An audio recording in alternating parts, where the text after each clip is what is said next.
su éxito, que también vivimos un poco como éxito nuestro.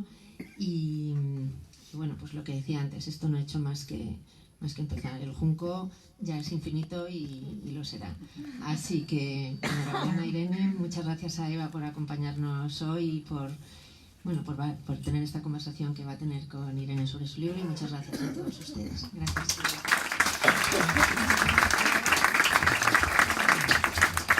Me da apuro hablar porque todo el mundo quiere escuchar a Irene. Pero estamos hablando mucho de un libro que yo no sé si la mayoría de vosotros habéis leído ya.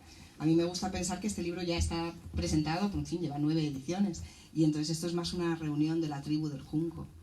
De los que hemos leído el libro, lo hemos disfrutado y sabemos que estamos ante un libro especial. Me gustaría empezar hablando de la escritura, porque el libro está lleno de erudición, de sabiduría, de pensamientos, pero está súper bien escrito. Y esto hay que subrayarlo, porque que un libro esté bien escrito es básicamente la clave de todo. Y podría empezar por cualquier párrafo, ni siquiera he elegido, yo creo, el mejor, porque es difícil establecer ese tipo de jerarquías. Pero me gustaría empezar por este párrafo porque todo empieza por aquí.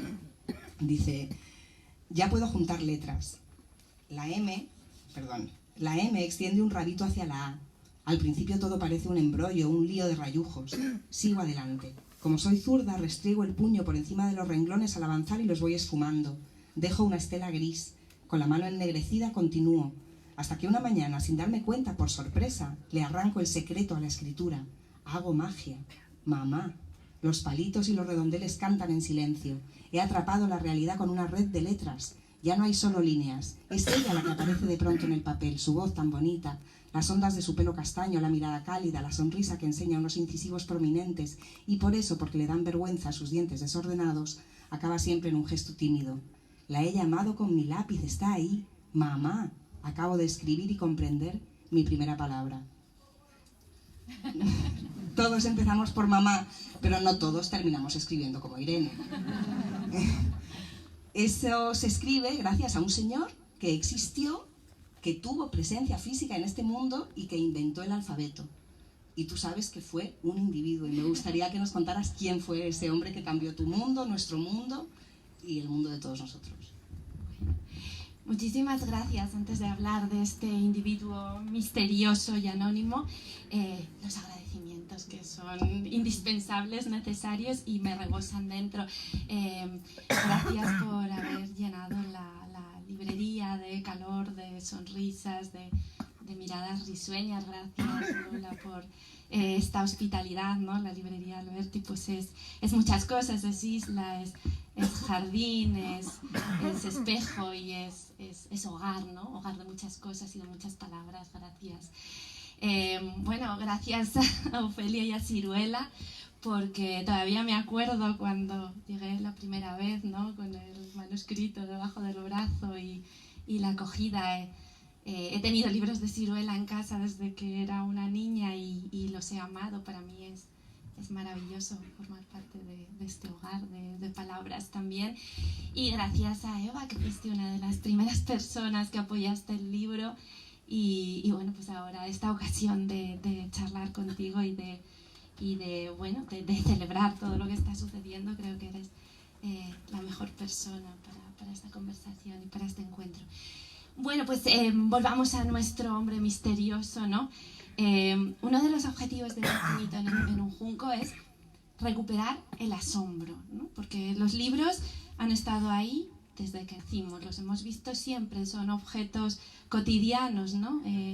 Mansos compañeros de nuestros días y nuestras tardes, pero en algún momento fueron nuevos, sucedieron por primera vez, alguien los inventó, son el resultado de toda una secuencia y de una cadena de esfuerzos, de pasiones, de búsquedas, de luchas, de invenciones, de mejoras, una aventura, un enfrentamiento contra las fuerzas de la destrucción, ¿no? Y eso es el libro, es la victoria frente a las fuerzas de la destrucción. Entonces, bueno, para que existan los libros, lo primero es que exista la escritura, evidentemente.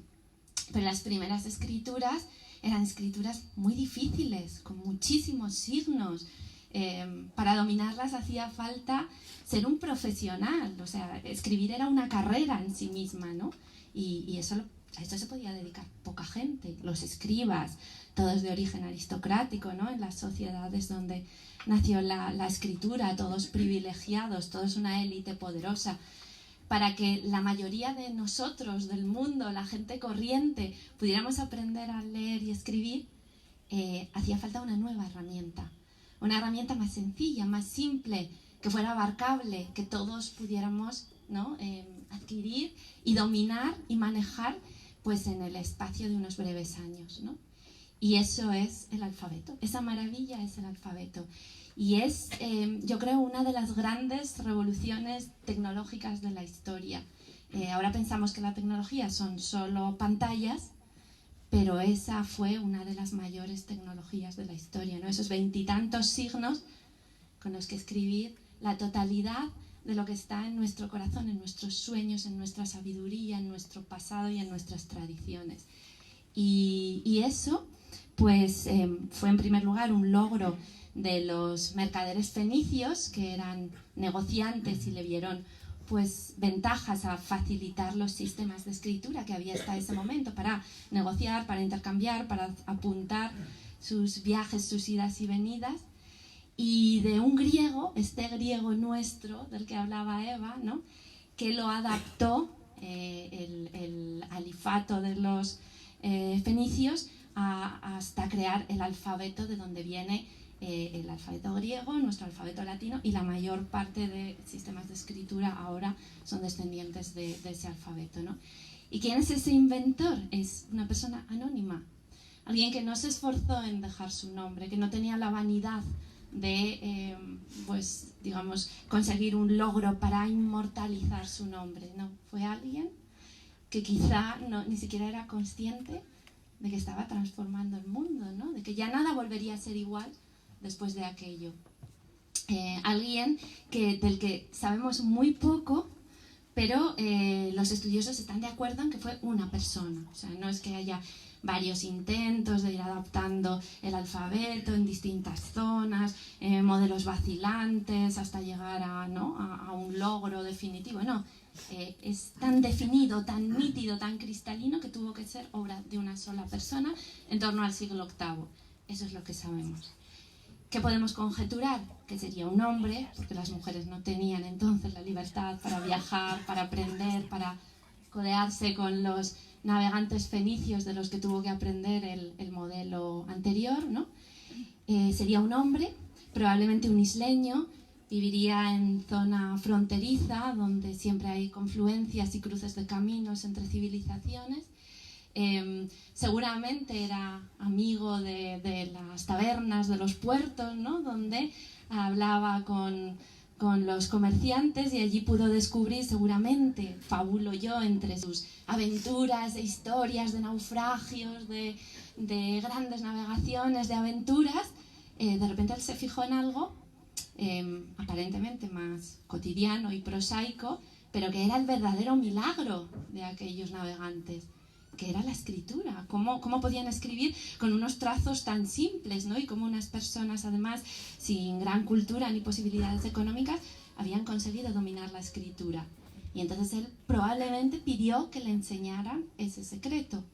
Y él aprendió el alfabeto y después lo trasladó a su lengua griega. Hacer eso era una operación muy sofisticada, sobre todo porque los fenicios no distinguían, no tenían signos para las vocales, y él creó a partir de unos signos que no necesitaba de la lengua fenicia, pues como eran superfluos, los transformó en vocales. Y esto es una operación muy, muy sofisticada de oído, ¿no? Porque distinguió los fonemas vocálicos y consonánticos. Y es una capacidad de análisis del lenguaje que no está al alcance de cualquiera. Y él lo hizo. Y al hacerlo, al adaptar esas letras, ¿no? A su propio idioma, digamos, emparejarlas con los sonidos de su lengua y, sobre todo, empezar a notar las vocales, consiguió un sistema casi perfecto de partitura del lenguaje, ¿no? Todo lo que nosotros decimos, todos los sonidos que emite nuestra boca, se pueden escribir con una veintena de signos. Y a partir de entonces, todo lo demás, ¿no? La gran aventura de los libros, de la educación, de la alfabetización, del saber, de compartir las ficciones y las maravillas de los libros. Sin él, nada de eso habría sucedido. Y no sabemos su nombre, no sabemos quién es prácticamente un desconocido, pero le debemos, ¿no? Pues estar aquí esta tarde, entre muchos otros placeres. ¿No les parece una historia asombrosa? ¿Cómo es posible que no conociéramos esta historia y que venga Irene y nos la cuente? Este libro está lleno de momentos así, de momentos que te asombras. ¿Cómo no supe yo esto antes? ¿Cómo no me lo pregunté? Entonces le tenemos que agradecer a Irene que nos cuente las historias y que se haya hecho las preguntas. Como han podido comprobar, y en el libro pasa lo mismo, es un libro que está lleno de erudición, lleno de sabiduría, lleno de conocimiento, lleno de nombres. Se codea con Sófocles, con todo el mundo antiguo, pero no hay un ápice de pedantería. Y yo no sé si son capaces de comprender lo difícil que es esto. Ser capaz de mostrar tu conocimiento y al tiempo invitar a los lectores y tratarlos como iguales. A mí me parece que es uno de los secretos del libro y la razón por la que ha funcionado tanto. Pero si hablamos del alfabeto, claro, tenemos que hablar del punto anterior, que es la oralidad. Y los capítulos sobre la oralidad son tan hermosos. Homero es la punta del iceberg, dices. Y cuentas cómo tenía que ser la vida de un poeta nómada que recitaba por dinero, cuyo músculo fundamental, aparte de las piernas, era la memoria y la lengua, claro. Pero ahora que tu libro empieza a viajar y que tú vas a empezar una vida de poeta nómada, me gustaría que imaginaras cómo era la vida de estos poetas. Bueno, muchas gracias. Yo es que, a ver, por lo que decías, yo no tengo la sensación de estar en este libro como compartiendo conocimientos, sino más bien es un libro celestinesco. O sea, yo quiero que los lectores se conozcan con los autores clásicos y se enamoren de ellos. O sea, yo estoy ahí haciendo de mediadora para que surja un enamoramiento y bueno, por eso la palabra codearse está muy bien, porque codo con codo, juntos todos, ¿no? Sobre todo para que esas cosas valiosas y asombrosas no pasen desapercibidas, no caigan en la rutina, ¿no? Que volvamos otra vez a ver el pasado de los libros como una aventura, que es lo que creo yo que realmente es, y una suma de momentos estelares, que diría Stefan Zweig, ¿no? Unos momentos estelares de la historia. La historia sería imposible sin libros, ¿no? Y sin escritura, así que pues es lo necesario, lo lógico que sean los momentos estelares. La oralidad. La oralidad es un fenómeno maravilloso, ¿no? Yo quiero insistir que la mayor parte de nuestra época verbal, quiero decir, desde que la especie humana aprendió el lenguaje, ha sido oral. Lo de la escritura y la lectura es un brevísimo apéndice, históricamente, es un pestañeo, ¿no? Si hace en torno a 100.000 años que se empezó a desarrollar el lenguaje, solo hace aproximadamente 5.000 que escribimos. Es decir, hay toda una amplísima extensión de relaciones con las palabras que se han perdido porque formaban parte de la oralidad, y la oralidad no sobrevive, no permanece. Y toda esa historia, todos esos miles y miles de años nos han dejado una impronta enorme, pero no tenemos acceso a esas historias, ¿no? O solo tenemos acceso a ellas en la medida en que la escritura las ha reflejado. Las refleja, sí, pero también las fija y hace que ya no puedan transformarse, no puedan seguir cambiando, no tengan la vida que tenían en los tiempos orales. Entonces, para mí la oralidad es una obsesión, porque es misterio, ¿no? Porque en realidad solo la conocemos cuando muere en forma de escritura, ¿no? O cuando llega al puerto de la escritura, cuando se fija, cuando se congela en la escritura. Pero cuando era aire, por usar las palabras de Homero, ¿no? Las aladas palabras, cuando era aire, se pierde para siempre. Entonces no quedan más que las últimas vibraciones, los ecos. Pero son muchos, muchos siglos de contarnos las historias de palabra, ¿no? Y aquellos bardos que caminaban, ¿no? y que recorrían las rutas de Grecia, esos bardos como los que aparecen en los poemas homéricos, un poco reflejados como un retrato del gremio, pues eran personas muy especiales, claro. ¿Cómo podemos reconstruir su vida? ¿Cómo podemos acercarnos a esas imágenes de las que ya solo queda un vislumbre, ¿no? Pues por un lado lo que cuentan los poemas de los propios griegos y por otro lado pues algunos estudios que se han podido hacer en territorios donde han sobrevivido las narraciones orales, como en Yugoslavia, en Albania y en territorios donde incluso en Creta ha habido pues eso, algún tipo de supervivencia de la oralidad. Claro, ya la oralidad cuando convive con la escritura no es lo mismo que la oralidad pura, pero nos da algunas pistas, ¿no? Y entonces descubrimos a estos poetas que eran unos caminantes, ¿no? Eran en realidad músicos ambulantes, a lo que más se parecería serían nuestros cantautores, ¿no? Ellos iban con su instrumento musical y cantaban historias al mismo tiempo que tocaban música, tanto en las plazas de los pueblos como en los palacios de los nobles, ¿no? Y ellos llevaban allí sus relatos. ¿Cuál era la peculiaridad de estos relatos? Eran improvisaciones. Los poetas conocían el repertorio de historias, de mitos, de leyendas, pero cada vez las contaban de una manera distinta. Esto es como una improvisación de jazz, nunca es exactamente lo mismo, aunque la melodía básica esencialmente sea la misma, pero ahí está el duende, ¿no?, del público, cómo responde el público. Si se aburre, saltas más rápido por el pasaje que estás contando. Si te miran con ojos de atención intensa, continúas y lo expandes todo, ¿no? Los poetas, claro, tendrían también sus trucos. Antes de llegar a un pueblo, pues se informarían a ver de cuáles eran las peculiaridades locales para citarle a cada uno, ¿no? Pues sus héroes antiguos, de dónde procedía la familia noble, ¿no? Si vas a Zaragoza, pues la Virgen del Pilar, si vas a Madrid, la Almudena, tal. Bueno, pues él se enteraría de cuál era el intríngulis de cada sitio. Y bueno, estos poetas eran seductores, eran improvisadores, tenían como una gramática, fórmulas que les permitían salir de un apuro si un verso se les atascaba y sobre todo una enorme memoria. Eran capaces, estos yugoslavos y albaneses que han sido estudiados, pues eran gente que tenía en la memoria decenas de poemas larguísimos que podían estar noches enteras recitando, ¿no? Y eran capaces de oír a un poeta recitar un poema y reproducirlo aproximadamente, ¿no? Todo esto en verso. Es una cosa maravillosa, ¿no? Que cabezas aquellas donde, ¿no?, estaban llenas a rebosar de poemas, de historias, de recuerdos, de leyendas, de versos, de terminaciones, de epítetos, de todas esas cosas mágicas que sobreviven en la Ilíada y en la Odisea, pero claro, ya transformadas en algo fijo, ¿no?, e inmutable. Pero entonces era fluido, era como música, ¿no?, y era muy bonito. Y lo más llamativo es que en la etapa de la oralidad predominaba el verso, ¿no?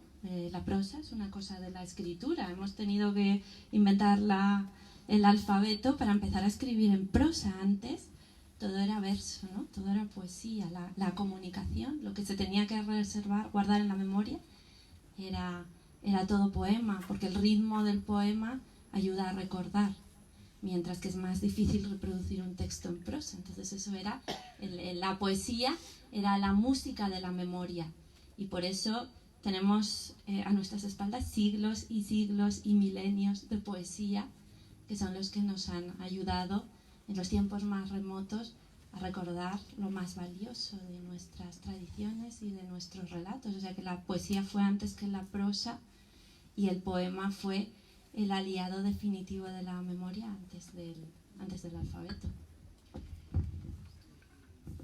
Tu libro es prosa, pero tiene mucho ritmo y juega con, siendo un ensayo, le han dado el premio de narrativa a Ojo Crítico, porque es un ensayo que está lleno de historias y que además utiliza estrategias propias de la ficción, como por ejemplo la intriga y la sorpresa, sobre todo la sorpresa, porque está contando una historia del siglo VIII antes de Cristo y de pronto se convierte eso en una historia personal o en una reflexión sobre una lectura contemporánea.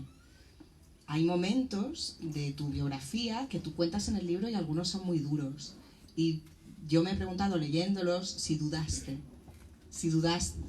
Con el mapa con el que arrancaste y si llegaste a alguna isla que dijiste, no sé si poner aquí el campamento o pasar de largo. Bueno, eso forma parte de la escritura de un libro, ¿no? El experimento, la búsqueda, el riesgo, y más en un ensayo que es que lo lleva en su propio nombre, ¿no? Ensayar es un poco probar, jugar, intentar, y sí, pues por supuesto que hubo dudas, ¿no? Pero yo al final quería hacer un libro que explorase bueno, las posibilidades del ensayo. Normalmente nos dicen, en la novela cabe todo, pero realmente hemos explorado las posibilidades del ensayo. En el ensayo cabe mucho también, ¿no? Y en este ensayo pues hay ingredientes poco habituales, está el humor, están los recuerdos personales, está lo poético, lo periodístico, el relato de viajes, las reconstrucciones históricas, las alusiones a películas, a series. O sea que puedo estar hablando de Alejandro Magno y de Aristóteles y pasar a hablar de Tarantino, porque para mí viven juntos. Quiero decir, hay una línea tan fuerte de comunicación entre unos y otros. Está tan presente para mí el legado de lo que vivieron y crearon los clásicos que las transiciones son fáciles, para mí son evidentes. Las veo, las siento, las palpo y las transmito, ¿no? Entonces, bueno, hay muchos momentos en los que sí hablo de mi propia vida, sin afán de protagonizar el texto, el libro, solo como, bueno, pues para interiorizar y llevar a mi propia vida lo que cuento sobre los libros, ¿no? No es mera teoría. Cuando yo digo que los libros salvan, pues cuento los momentos de mi vida en los que me han salvado y es una biografía a través de los libros, ¿no? Lo que los libros han hecho de mi vida. Pero sí que hubo un momento, que es el cuento una experiencia de acoso escolar en el libro, y eso pues fue duro de escribir. Quizá es lo más heterodoxo de todo el ensayo, ¿no? Un poco inesperado en un libro sobre libros, el relato de esa época, pero para mí tenía pleno sentido, porque yo creo que esa experiencia del acoso escolar me hizo escritora, y entonces yo lo tenía que contar como parte de la historia de mi relación con los libros, ¿no? Y me hizo escritora porque, bueno, yo me acuerdo cuando éramos pequeños, y bueno, esto lo habréis experimentado todos, esto de lo peor que se podía hacer es chivato, ¿no? El chivato. Si te hacían algo, si te pegaban, si te humillaban, si te escondían algo, lo que no podías hacer de ninguna manera era ir a los mayores y chivarte, porque eso era lo más rastrero que se podía hacer. Era mucho peor que pegar a un compañero, era chivarte de que te habían pegado, ¿no? Y un poco esa era la ley del silencio en la que vivíamos los que sufríamos este tipo de acoso, ¿no? Y a esa palabra, a la palabra chivato, le teníamos muchísimo miedo. Y yo misma, durante esos años me callé y oculté, incluso llegué a mentir a mis padres, ¿no? Me habían quitado cosas, yo decía que las perdía, me pegaban y yo decía que me había caído. Mentí para preservar esa ley del silencio, ¿no? Y creo que haber sido escritora ha sido una tardía rebelión contra esa ley del silencio, contra la idea de que precisamente las cosas de las que te prohíben hablar es las cosas de las que es más importante escribir, ¿no? Y eso que no quería ser a toda costa cuando era niña, que es una chivata, es en lo que me he convertido de alguna manera con este libro, ¿no? La chivata que cuenta aquella historia, aquel sufrimiento y todas las historias que forman parte de este libro. Pero ser chivato no es tan malo, porque al final alguien tiene que correr las cortinas y decir las cosas que nos están diciendo, ¿no? Y por eso para mí ese episodio era importante, y porque en aquel momento de sufrimiento y soledad, una soledad que me imponía yo en buena parte por guardar esa norma de silencio, pues estuvieron los libros a mi lado, estuvieron salvándome, ¿no? Y yo en los libros, en unos cuantos libros de aquella época, sobre todo en Grandes Esperanzas de Dickens, encontré, no sé, me sentí en comunicación con personas, con alguien, con una voz, la que contaba el libro, que pensaba que me entendería. Y si había personas en el mundo exterior capaces de entenderme, yo tenía una esperanza para seguir adelante. A lo mejor en ese momento me perseguían, pero más adelante encontraría las personas que me podrían comprender. Y allí los libros me salvaron. Entonces ese episodio personal tiene ese sentido, ¿no? Pero está lleno también de otros episodios de curiosidad, de viajes, de descubrimientos, de relaciones con los libros, ¿no? Y bueno, pues eso forma parte también de la apuesta del libro. Eso sí, desde el principio ya estaba pensado así, ¿no? Para que el libro estuviera constantemente como cambiando de registro, saltando, ofreciendo sobre todo conexiones inesperadas, ¿no? Y aunque intento que no pierda el hilo conductor, sin embargo es un paseo con meandros y digresiones y bueno, y escapatorias felices antes de volver otra vez al curso principal de los argumentos. También es un libro muy alegre, lleno de diversión, de entusiasmo, que yo creo que llena de optimismo no solo a los lectores que lo leemos, sino, no sé, Ofelia, a los editores, por el futuro de los libros, por el futuro de la industria editorial, por el futuro de los lectores. El éxito del libro, que lleva muchísimas ediciones, muchísimos ejemplares vendidos, se va a vender en muchísimos países, está diciendo cosas sobre los lectores que mucha gente yo creo que no sospechaba. Y es que hay otro tipo de lector que busca otro tipo de libro y que reconoce un libro cuando es bueno. Ya has recorrido bastantes librerías, colegios, radios, periódicos.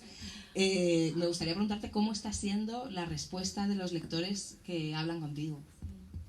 A ver, pasa algo con este libro muy curioso, que es una conexión emocional, que no es lo habitual con un ensayo, ¿no? Con un ensayo de un ensayo esperas información, conocimientos, pero habitualmente no conectas emocionalmente con un ensayo, ¿no? Pero yo creo que, ahora pensándolo a posteriori, no era un análisis previo cuando empecé a escribir el libro, nada de eso, pero quizá necesitábamos optimismo, ¿no? Porque llevamos los lectores, o sea, quiero decir, las personas apasionadas de la lectura, mucho tiempo oyendo que todo se termina, que somos como los últimos ejemplares de la especie en extinción, que bueno, que hay que resignarse a que este mundo se acaba y nosotros somos eso como fósiles de otra época y todas estas cosas, ¿no? Y nos dicen, se acaban los libros de papel, muere la novela que constantemente está muriendo y todas esas cosas y escuchamos esos testimonios y creo que cada uno de nosotros estábamos empezando a creérnoslo, así a título personal, porque aunque somos muchos los lectores, yo creo que somos más de los que nos hacen creer. Como no somos ruidosos, como no somos hooligans, como no llenamos las avenidas, ni la fuente de Neptuno, ni nada de eso, no tenemos el día del orgullo lector, ni nada de eso, pues no sabemos cuántos somos. Entonces no tenemos la idea, nos convencen de que somos minoritarios y que estamos en extinción, ¿no? Y entonces quizá el optimismo de este libro, de decir, no, los libros han sobrevivido a épocas muy difíciles, han salvado a la gente, han hecho cosas maravillosas y ha habido muchas personas, además, muchas personas anónimas, corriendo riesgos, jugándose la piel por salvar libros. Ese antiguo amor va a seguir salvando los libros y van a seguir a nuestro lado. O sea, nosotros salvaremos los libros para que los libros nos salven a nosotros. Y yo creo que esa sensación, ¿no? Lo que antes decías del clan, de que somos más de lo que creíamos, nos comprendemos y que no debemos dejarnos vencer por esos pronósticos catastrofistas, pues es quizá la clave de lo que está sucediendo, ¿no? Que de repente nos damos cuenta de que nos habían arrinconado, ¿no? Que nos habíamos dejado quizá un poco convencer de nuestra propia extinción, cuando en cambio pues el libro no estaba muerto, sino estaba de parranda, ¿no? Se lo estaba pasando muy bien. Sí. Bueno, yo quiero decir algo más sobre esto y creo que entre otras cosas, una de las claves del éxito de este libro es una cosa que podría decir a lo mejor un niño de 5 años, es que es muy bonito. O sea, bonito, que es una palabra que parece que entre el sector cultural está mal vista, porque es como poco. Un libro tiene que ser bueno, un libro tiene que ser erudito, un libro tiene que ser un libro o una obra de teatro o una película, donde hemos dejado el que las cosas nos gusten porque son bonitas. Este libro es bonito, tiene todo lo demás también, es un libro erudito, es un libro bien escrito, es un libro con el que se aprende, es un libro con el que se disfruta, pero es un libro bonito.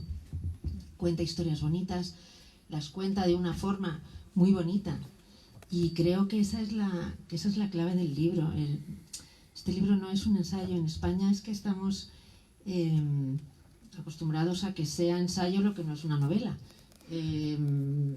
y eso sí que es muy corto, y los anglosajones, que para esto son más precisos y tienen géneros y subgéneros de los subgéneros, pues llamarían a esto algo así como el narrative non-fiction o no ficción narrativa, porque no es ficción, pero sí tiene cosas de ficción, o por lo menos de ficción en la forma de contarlo. Y este es el secreto del libro, que te cuenta de una forma maravillosa historias que también lo son. Y se lo dije a Irene, yo creo que la primera vez que hablé con ella, el secreto de este libro no está solo en lo que cuenta, que desde luego es una maravilla lo que cuenta, sino en cómo lo cuenta, en esa manera en la que envuelve al lector, le acompaña, te hace sentir en comunión, en comunidad con otra gente que está disfrutando de las mismas cosas que tú.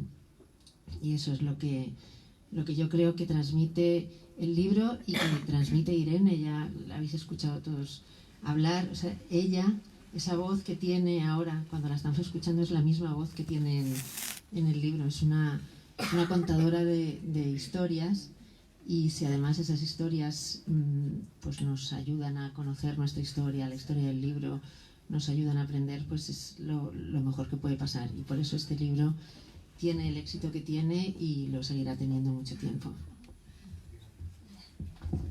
Estamos terminando porque no tenemos mucho más tiempo. Se pasa muy rápido. Yo quería agradeceros a todos que hayáis venido a esta tribu del Junco.